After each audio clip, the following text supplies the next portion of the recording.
It was an ordinary afternoon when something unexpected happened. The world of Christian television suddenly turned its attention to one name: Jonathan Lamb. News spread quickly that he had finally spoken publicly for the first time since the passing of his father, the late Marcus Lamb, who founded the famous Daystar Television Network. Within hours, his interview was everywhere, trending online, replayed on television, and discussed in homes, churches, and newsrooms. People had been waiting for this moment, wondering what Jonathan would say about the family, the ministry, and especially the rumors of a massive billion-dollar inheritance. For months, the silence around the Lamb family had fueled speculation and gossip. Was Daystar in financial trouble? Was Jonathan ready to lead? And what really happened behind the scenes after Marcus Lamb's death? This wasn't just another interview. It was a defining moment. One that had the potential to shape the future of one of the largest Christian networks in the world.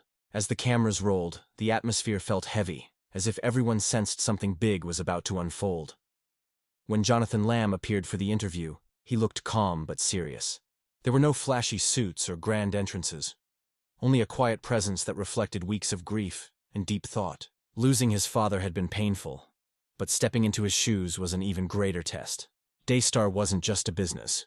It was a global ministry built on faith, prayer, and decades of hard work. Behind its success were thousands of lives touched by the network's message of hope. But with influence came enormous responsibility.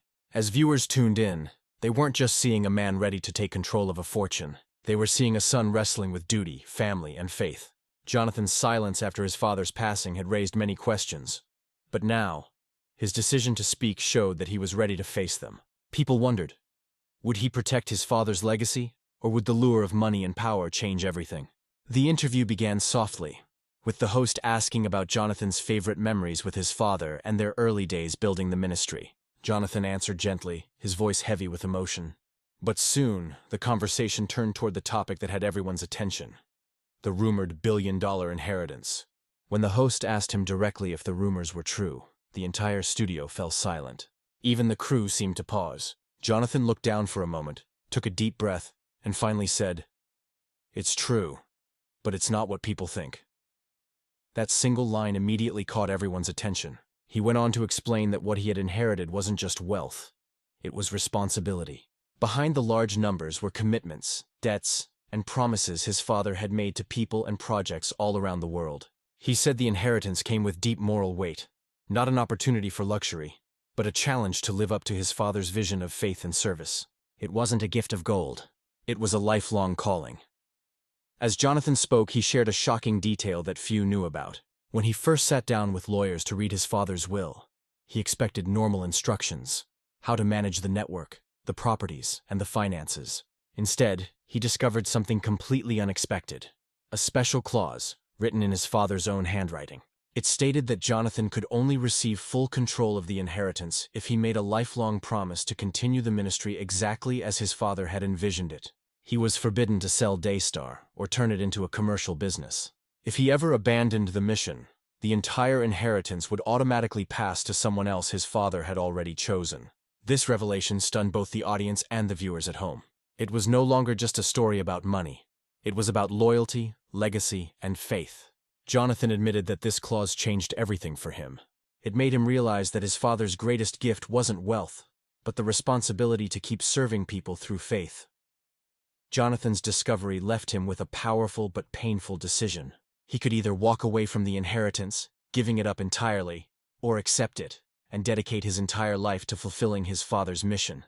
For many, it might have seemed like an easy choice. Who would turn down billions? But for Jonathan, it wasn't that simple. He understood that leading Daystar meant giving up privacy, facing constant criticism, and living under the weight of expectation.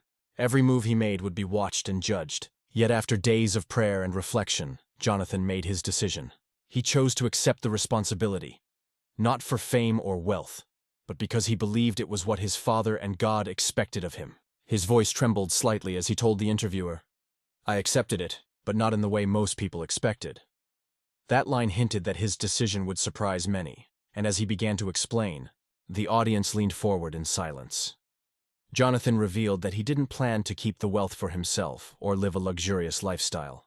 Instead, he wanted to use it to continue and expand his father's mission. A large part of the inheritance, he said, would go toward funding churches, schools, and outreach programs. not only in the United States, but also in struggling communities around the world. He spoke about how his father had quietly supported overseas missions and small Christian communities without seeking publicity. Those hidden acts of kindness, Jonathan explained, were written into the inheritance agreements themselves. "I can't ignore them, and I won't," he said firmly. His words carried deep sincerity and purpose. The audience could sense that this was not a man seeking applause, but someone trying to honor a legacy of faith. For the first time, people began to see the real weight behind the Daystar empire, not as a business empire, but as a ministry built on compassion, sacrifice, and faith. Once the interview aired, the reaction was immediate and intense. Clips of Jonathan's statement spread across social media within hours. Major news outlets ran headlines like, "Jonathan Lamb turns billion-dollar," "Inheritance into mission work," and "Faith over fortune, the Lamb legacy continues." Supporters praised him as a man of integrity who had chosen purpose over profit. Churches across the country shared his words during services, using his story as an example of true faith and stewardship. Donations to the ministry began to rise again, and many said Jonathan's honesty had renewed their trust in Daystar. But not everyone was supportive. Critics called it a publicity stunt, claiming he was only saying what people wanted to hear. Some worried that giving away so much money could endanger the ministry's financial future. Even within the family, not everyone agreed with his choices. A few relatives expressed disappointment, saying Jonathan was risking everything his father had worked for. The tension between faith and family suddenly became a public issue. Despite the criticism, Jonathan stayed calm and grounded. In later interviews, he admitted that the backlash hurt but said he understood it. "This isn't about me," he explained. "And it's not about winning approval. It's about doing what I believe my father would have wanted, even if it costs me relationships, comfort, or popularity."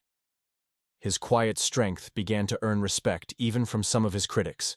Over time, it became clear that Jonathan wasn't trying to control a television network. He was trying to lead a spiritual mission. The public could see his sincerity, especially in how he avoided flashy appearances or self-promotion. Instead, he spent more time focusing on new projects, community work, and outreach. While the controversy continued to swirl online, Jonathan kept his focus on his calling. It became clear that for him, this wasn't a business decision. It was a matter of faith and purpose, and slowly people began to understand that. Throughout the interview, Jonathan spoke often about his father's teachings. He said that Marcus Lamb always believed that money was only a tool, something that should be used to serve others, not something to be worshipped. "If you cling to it," Jonathan recalled his father saying, "it will control you, but if you use it wisely, it can change lives." That message became the foundation of how Jonathan viewed the inheritance. To him, the $1 billion represented not luxury or comfort, but opportunity, a way to continue spreading hope and faith to millions. He wanted to invest in people, not possessions. He said his father's biggest dream was never to create a media empire, but to build a platform where people could find God, healing, and encouragement. Jonathan's emotional reflection reminded viewers that behind every headline and number, there was a story of real people, real prayers, and real impact. The inheritance was not a treasure chest. It was a trust meant to be shared. As the interview came to an end, the host asked Jonathan what message he wanted people to remember most. His answer was simple but powerful. "A legacy isn't measured by what you own," he said, "but by the lives you touch." He spoke about how his father's greatest achievements weren't the buildings, cameras, or broadcasts, but the millions of people whose lives were changed through faith.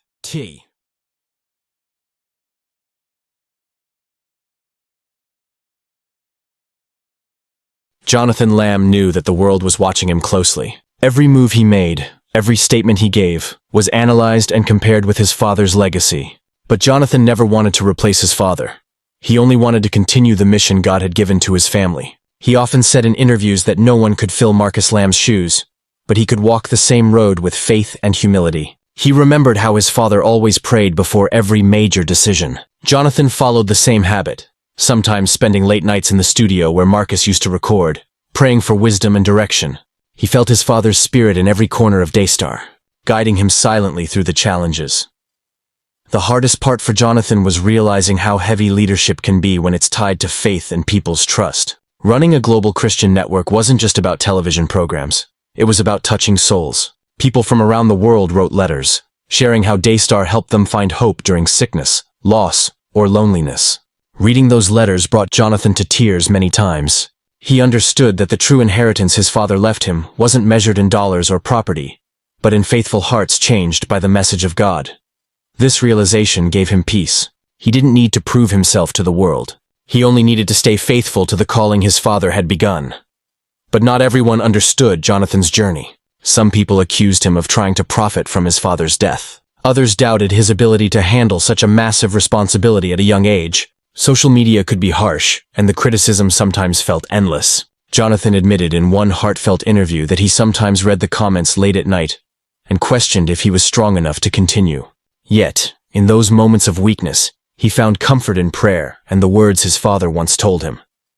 When God gives you a mission, He also gives you the strength to carry it. Those words became his anchor during storms of doubt.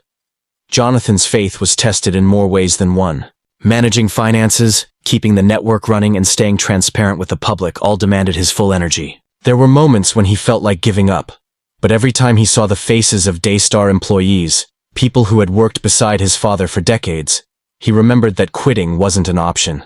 They looked up to him not just as a boss, but as a leader who represented a legacy of faith. So, he continued forward, learning to balance responsibility with humility. The more he trusted God, the stronger his leadership became. Slowly, even critics began to see his sincerity and courage. Marcus Lamb had always believed that Christian media could change the world, not by preaching fear, but by spreading love and truth. Jonathan carried that same belief. He often studied old recordings of his father's sermons and notes, trying to understand the deeper meaning behind his choices. Marcus never built Daystar to gain fame. He built it to create a space where people could encounter God in their living rooms. Jonathan wanted to keep that same purpose alive. He avoided flashy changes or unnecessary controversies. Instead, he focused on improving content, supporting missionaries, and producing programs that inspired spiritual growth. One of Marcus's greatest lessons to his son was humility. He often said, "When God blesses you, remember, it's not for your comfort, but for your calling." Jonathan kept this principle close to his heart.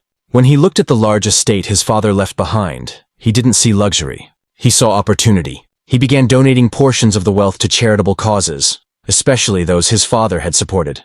Christian education, orphanages, and hospitals. Every project he funded carried a part of his father's heart. Jonathan knew that the best way to honor Marcus's memory was not through grand speeches, but through meaningful action that blessed others. As months passed, Jonathan began to understand that legacy wasn't about what people remembered.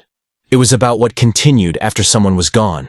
Marcus Lamb's voice may have gone silent, but his faith still spoke through the programs, songs, and prayers that aired on Daystar every day. Jonathan realized that his role was to protect that legacy, not to own it. The inheritance he received came with great responsibility, and instead of feeling trapped by it, he started to feel inspired. He said in one public appearance, "My father's greatest gift to me wasn't Daystar. It was the belief that with faith, all things are possible. The world often measures success by wealth, power, and fame. But Jonathan discovered that real success is measured by how much light a person leaves behind." When he looked at his father's life, he saw a man who built something eternal, a connection between heaven and earth through faith-based broadcasting. Jonathan wanted to continue that mission by reaching new generations with the same message of hope. He worked on bringing more digital content, connecting with younger audiences on platforms like YouTube and Instagram, all while keeping the same spiritual core. It wasn't easy, but he believed that if his father could start Daystar from nothing, then he could continue it with everything his father left behind. Faith,